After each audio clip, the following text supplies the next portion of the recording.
Bom dia a todos e a todas. Cumprimento aqui todos os deputados em nome da nossa presidente, Iracema Vale. Dizer que eu vou ser bem mais breve do que os 10 minutos. Cumprimento a todos os ouvintes, telespectadores que estão nos ouvindo aqui na Rádio e TV Assembleia. O motivo de estar aqui, um dos motivos é sobre o decreto que foi anunciado na quinta-feira passada pelo nosso governador Carlos Brandão, que fala, sobretudo, de acabar com a intermediação da fabricação do etanol, que não passará mais pelas distribuidoras e vão ser vendidos diretamente nos postos. A gente sabe que o etanol, a nossa região de Balsas já tinha a fabricação desse etanol pela cana-de-açúcar, e agora com a chegada da Impasa, que também vai ser fabricado esse etanol do milho, a gente vai ter uma grande produção de etanol naquela região. Como todos aqui já sabem, é a região mais distante aqui da capital. São mais de 800 quilômetros. E vejam só o que acontecia. Era fabricado esse etanol lá na nossa cidade de Balsas. Ele tinha que vir aqui para São Luís, tinha que voltar para Balsas, tinha que rodar mais de quase 2.000 quilômetros para ser comercializado. Imagina o custo que essa intermediação teria para os consumidores, porque a gente sabe do frete, do valor que teria que vir porque só as distribuidoras poderiam comercializar esse etanol. Essa medida, meus caros colegas, foi muito importante para a economia, para o desenvolvimento econômico do nosso estado, porque vai chegar lá na ponta, vai chegar lá no consumidor. E com fé em Deus a gente vai ter uma baixa do etanol nos postos de combustível. Porque agora esse combustível que vai ser fabricado com muito maior quantidade lá na nossa região, ele vai poder ser comercializado diretamente da fábrica, da indústria, para os postos de gasolina. Então eu queria parabenizar o nosso governador Carlos Brandão por essa medida. Foi um decreto bastante acertado. A gente fica se imaginando por que demorou tanto, né? Parece uma coisa simples, né? E com certeza vai trazer benefícios, né, para a economia, barateamento do custo do etanol. E fora que a Impasa, gente, que é uma indústria muito grande, que vai fabricar etanol a partir de março, lá na cidade de Balsas, ela também vai favorecer toda uma cadeia produtiva ali para a região. Os produtores que plantam soja, eles geralmente fazem a safrinha do milho ou do sorgo. O milho, muitas vezes, alguns fazem, outros não, mas teve uma época que, conforme a demanda, o mercado, eles deixam de fazer a safrinha porque fica arriscado. E agora, todos que podem vão fazer essa safrinha, porque mercado existe.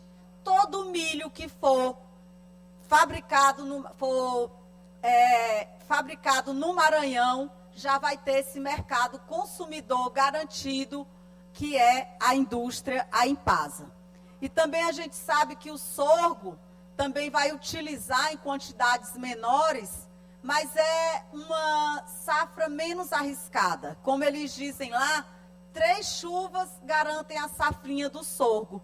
Então, isso significa que a economia vai girar muito, toda essa cadeia produtiva e, principalmente, o barateamento do etanol direto nas bombas de combustíveis, que é o que realmente interessa para a nossa população, para nós, consumidores.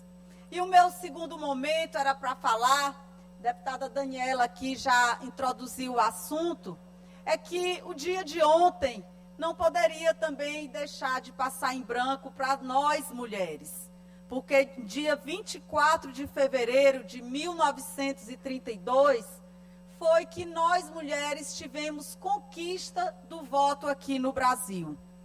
E olha, presidente Iracema, deputada Janaína, que essa conquista em 1932 foi uma conquista, entre aspas, com ressalvas, porque só mulheres casadas e com autorização do marido podiam votar ainda em 1932.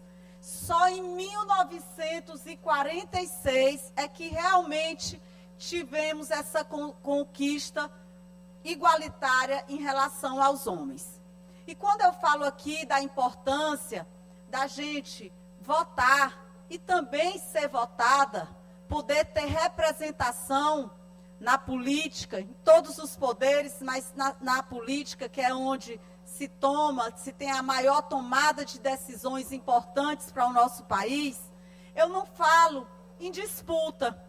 Pelo contrário, eu sempre falo que nós temos que nos unir às mulheres, mas nós temos que trazer todos os homens de bem.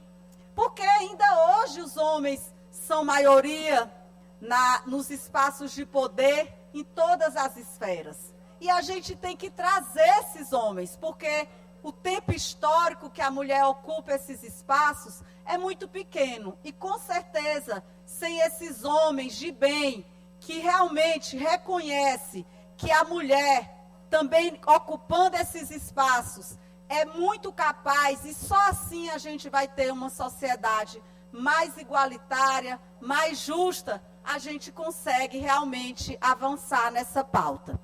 E eu estava lendo um dia uma matéria, e aí eu peço a atenção aqui de vocês, para vocês verem como realmente é sensato, e é uma coisa que deveria ser natural, essa igualdade entre homens e mulheres nos espaços de poder.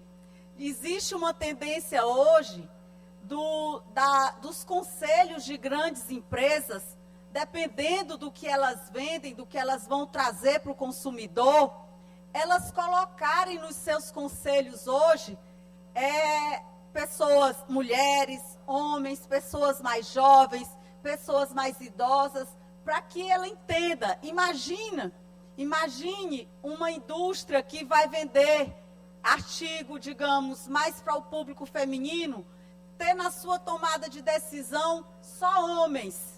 Então, realmente eu acho que ela deixa de ganhar, porque a gente precisa dessa pluralidade em tudo. E as grandes empresas já notaram isso. E eu tenho certeza que cada vez mais a nossa sociedade vai notar isso. As mulheres já mostraram, gente, que são capazes. Nós não perdemos nada para os homens. Nós temos competência e inteligência. Vários países das mais diferentes culturas, como Israel, como a Alemanha, como a Austrália, como o Brasil, como o Chile, já tiveram comandos de mulheres. E muitas delas fizeram história e fizeram governos que ficaram para a história daqueles países. Então, eu acredito que cada vez mais nós temos que valorizar essa conquista. O dia de ontem realmente é muito importante para nós mulheres no Brasil. E eu tenho certeza que mulheres, toda uma sociedade de bem, mulheres e homens de bem, cada vez vão perceber mais que quanto mais igualitário, quanto mais equilibrado for essas forças entre os gêneros, muito melhor será toda a nossa sociedade. Eram essas minhas palavras. Muito obrigada.